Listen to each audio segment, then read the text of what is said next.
constitution.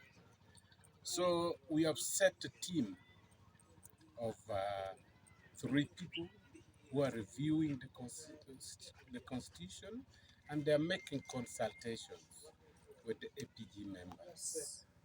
I'm happy to tell you that they have finished the review, they have made consultations, and now we have our constitution. Article 5 and 6 states that the current executive of APG are the one to conduct the election through our election commission. So we are waiting for announcement after the review. I must accept that there has been a delay in the election of APG due to the reform in our constitution. Right now, we are looking forward for the election.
Mabalo chawa ne kayenyo atura mamaje piku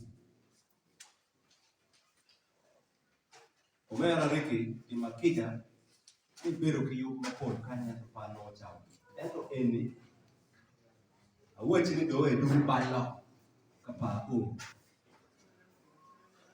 kare beti tiju diwa yan diri no committees mapapa chawa bero wale eni weyo mero wadako if you are there, but no one take catch up on the test. But yeah, I'm tell a woman yen. One come a call, kill a car like this big. Who tell a woman what are you can do? Carame, from your very to my power, we are in one of a better collect when you be and to tell make you a mobile. Again, get amone, APG, very well, channel. One group let you even and check at you. So when you get like campaign, Nikiana, you will come to walk in the town. One down of a dog, one lap one people. One lieutenant, one lieutenant, one phone down the dog. Carry a group will let you take it. There. One over take a chock. A year lieutenant. Come and go cut the food with me of a moment. Gee, I'm here watching one in Juju. It came upon Woody, whom you have a dog campaign. And to be no one kind of particular is symbolic in a youth. In a team of our child, or warren, the community deal. Give me a real beautiful kind, and I yet. Men never be in a war of a wound. Give no one to take a team on a team, petty districts, Mapol in Uganda. How may I recommend whom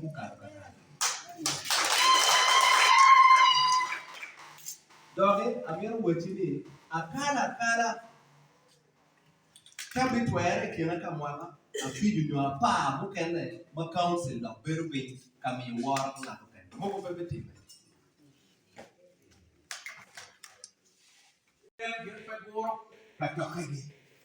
Koro kadang do koro. Jadi kamu lo ifaram maperwate. Kako matie anak konji lah mau matie. Kako mate gitu ho kachwingi. Kete winyo la kita ara di siu lo kwere. La kudi kemu le yinti mereka konji. Wiye ero bikunyi u ngo matika time ya Acholi Parliamentary Group. Eto legana tieni ofek mon. La terra ka utuji impere meno ni endi la terra. Pemi rene yo aje no ana dik madan la terra wotu yo kokoti beno beneo. Ero mane aji imbe neno ni la terra wo. Mama Chris. Yeah, we akui me biro. Iko ana chimi wa Ricky ati kweri ati constituency eta bi we ho titejo aru owen we ka je. Akui fa me biro. Umera wa horai. Iwa chani in tim ni mi rebe kampara eto pera. Ibi beri ya gago beri kampara. Ibi wona di wo. Apoyo tutwa ya kara. La men apoyo chunkwera always. Ka function montie in a biro. And like what made take it between you. Black man gago. John El Mainen and Yimbu Kimera Mount Yerone. Manjo Matego. Jo Maramo Lokagayo, Gin Ere, the good speaker, chairman of it. Why, actually, what think you are big, like the committee budget, May Uganda. Committee budget, May Uganda. Gira Yenero, the budget, it was kind, it was good. Committee, we love the many health center 40 constituency. Ni arawa kiperesh ni kawa o Kampala bin bora wa kero wa in the constituency ni we ho don ikete one PM ye so like on this is what you want in security. It is creating insecurity actually.